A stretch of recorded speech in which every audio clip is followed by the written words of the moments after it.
Magandang araw mga bata! Bago natin umpisahan ang ating aralin, ay tayo muna ay magkakaroon ng pagbabaybay. Mayroon akong ipapakita sa inyo ng mga larawan, kilalanin ito at isulat sa inyong sagutang papel ang wastong baybay nito. Naintindihan po ba? Handa na ba kayo mga bata? Para sa unang larawan, ikalawa, ikatlo, ikaapat, ikalimang larawan, ika-anim, ikapito,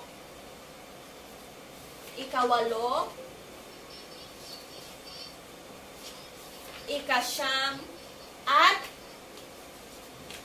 panghuling larawan. Tapos na ba ninyo mga bata? Ngayon naman ay ating iwawasto ang inyong mga kasagutan. Para sa unang larawan, ano ito? Ito ay lamesa. Para sa pangalawang larawan, ito ay bahay. Ikatlong larawan, ito ay telepono. Ito naman ay ubas. Tama. Ito ay palaka. Ito ay lapis. Ito naman ay ilaw. Ito ay pintuan. Ito ay papel. At ang panghuling larawan ay halaman. Magaling mga bata. Tignan ang larawan. Ano ang nakikita ninyo? Ngayon naman ay ating sabay-sabay bigkasin at babasahin ang mga salitang mayroong 2 at 3 pantig.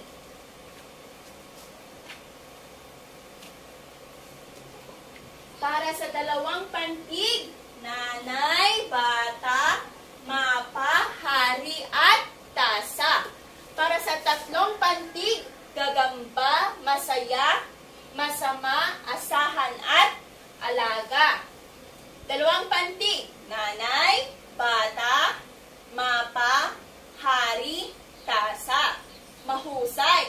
Para sa 3 pantig, gagamba, masaya, masama, asahan, at alaga. Tignan ang larawan. Ano ang nakikita ninyo sa larawan? Nakakita na ba kayo ng daga? Ano ang inyong nararamdaman nung nakita ninyo ang daga? Kayo ay natatakot. Batay sa larawan na inyong nakita, ano kaya sa palagay ninyo ang pamagat ng kwento na ating babasahin ngayong araw? Magaling mga bata, titignan natin mamaya kung tama ang mga hula tungkol sa pamagat na ating babasahin. Ngayon, atin munang alamin ang kahulugan ng bawat salita na ating makikita sa kwentong babasahin. Ilabas ang inyong show me board. Piliin ang letrang kahulugan ng bawat salita at isulat ang sagot sa show me board. Ito ang inyong gagawin.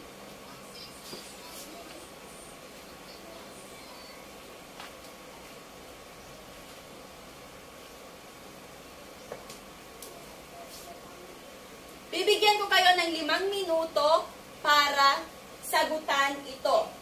Naintindihan po ba? Pwede na kayong mag-umpisa.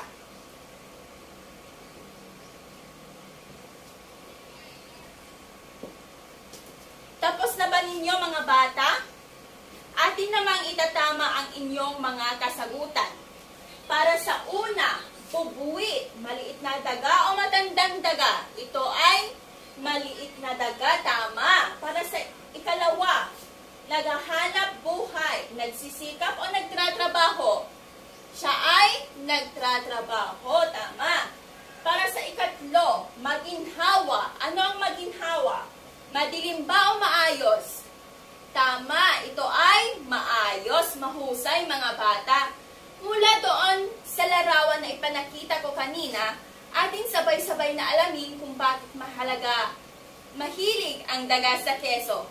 Handa na ba kayo mga bata para sa sa ating pakikinig sa kwento? Ano-ano ba ulit ang mga pamantayan sa pakikinig sa kwento? Tama, umupo ng maayos. Ano pa? Huwag makipagkwentuhan sa katabi. At ang panghuli ay itaas ang kamay kapag may katanungan. Ngayon ay ating papakinggan ang kwento na may pinamagatang ang dagang mahilig sa keso. Handa na ba kayo mga bata? Kung gayon ay atin nang panoorin.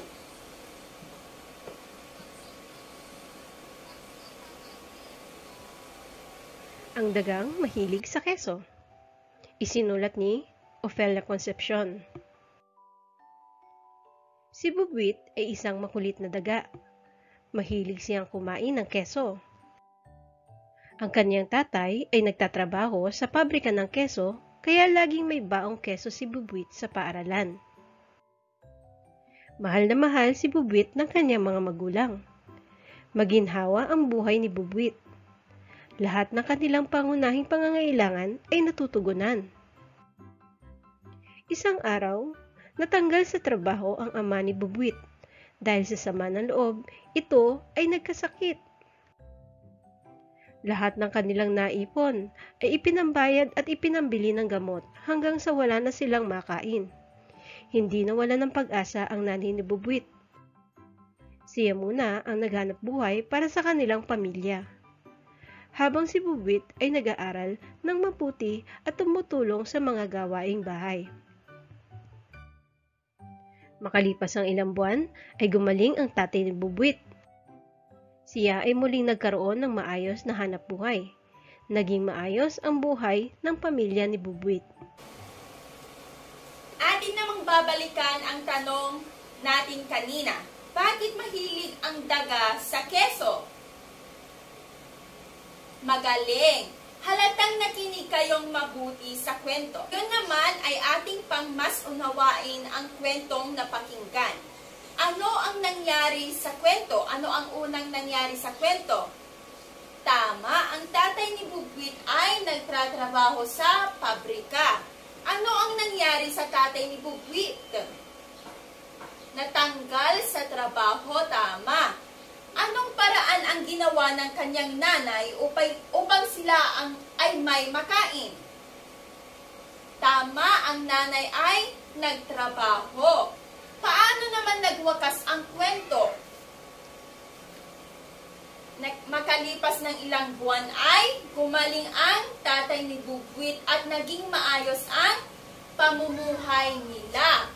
Anong aral ang natutunan mo sa kwentong inyong napakinggan? Tama, dapat ay huwag mawalan ng pag-asa.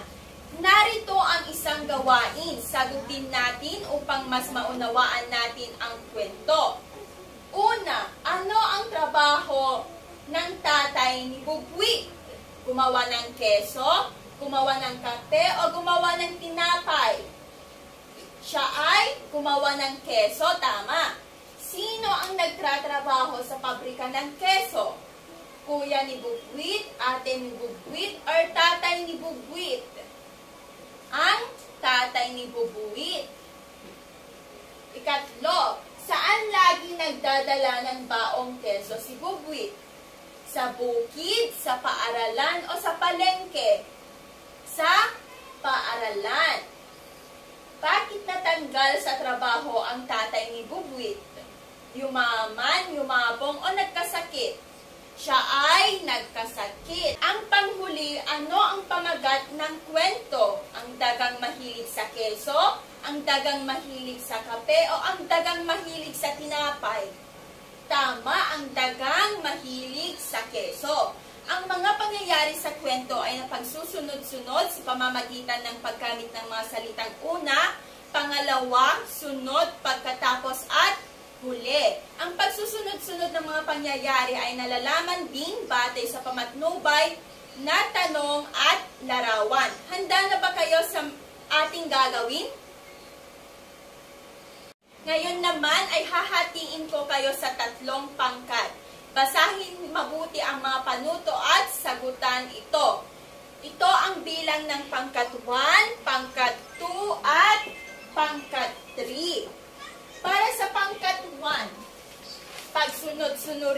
ang mga larawan, lagyan ng bilang 1 to 4.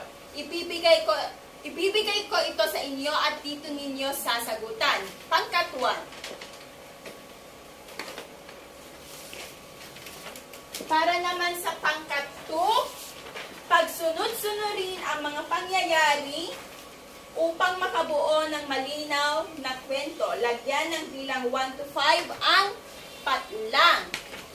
Pangkat 2. At sa panghuling pangkat, gamit ang larawan sa ibaba, pagsunod-sunurin ang mga pangyayari upang makabuo ng maikling kwento. Gumamit ng salitang pang-ugnay na una, pangalawa, sunod at huli.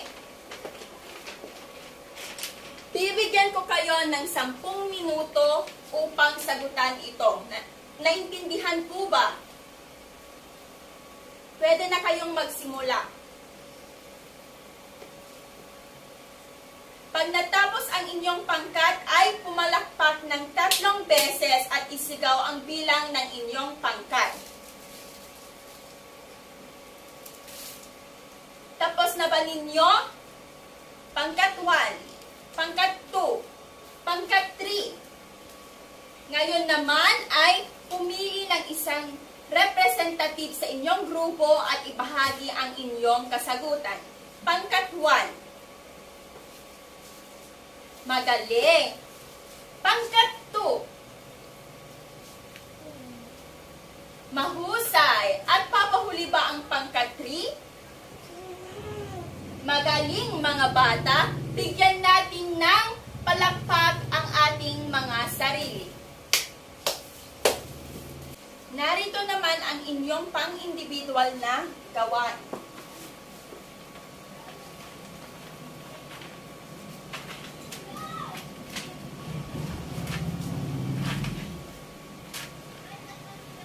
Kanuto, lagyan ng una, pangalawa, sunod, pagkatapos at huli ang patlang upang mapagsunod-sunod ang mga pangyayari mula sa kwentong napakinggan. Bibigyan ko kayo ng 5 minuto upang sagutan ito.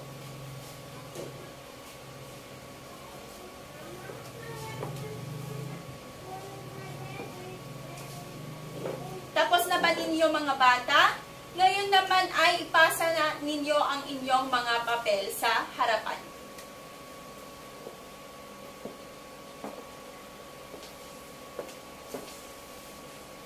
Ngayon naman ay paano natin na pagsusunod-sunod ang mga pangyayari sa kwento?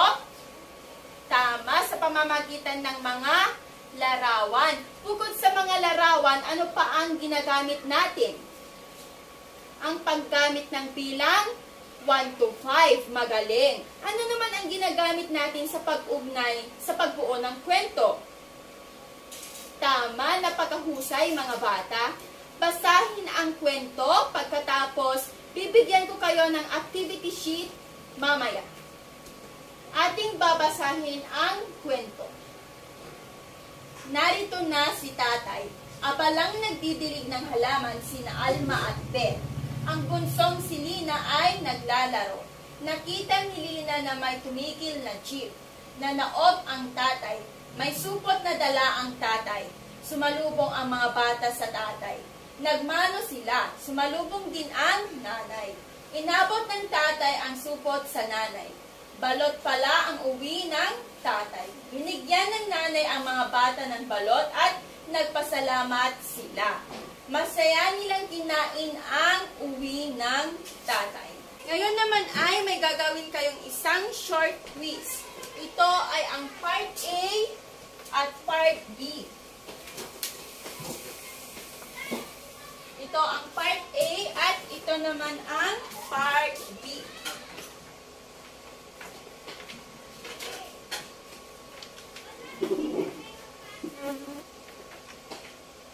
Para sa part A, ayusin ang mga pangyayari sa kwento, isulat sa patlang ang pang-ugnay na salitang una, pangalawa, sunod, pagkatapos at huli. Para naman sa part B, pagsunod-sunurin ang mga larawan, lagyan ng bilang 1 to 5. bibigyan ko kayo ng activity sheets para sa Part B. Ito ang inyong activity sheets para sa Part B. Ito naman dito. Bibigyan ko kayo ng 10 minuto para gawin ang inyong activity.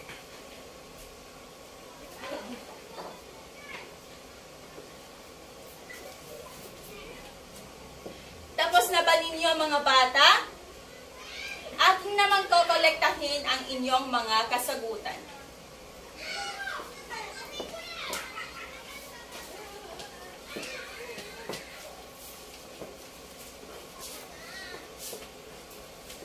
Para naman sa inyong takdang aralin, kopyahin ang nakasulat sa kartolina.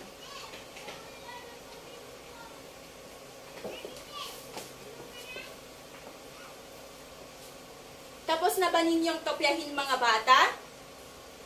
Salamat sa aktibong pakikinig at aktibong partisipasyon. Paalam at magkikita-kita muli tayo sa susunod na araw.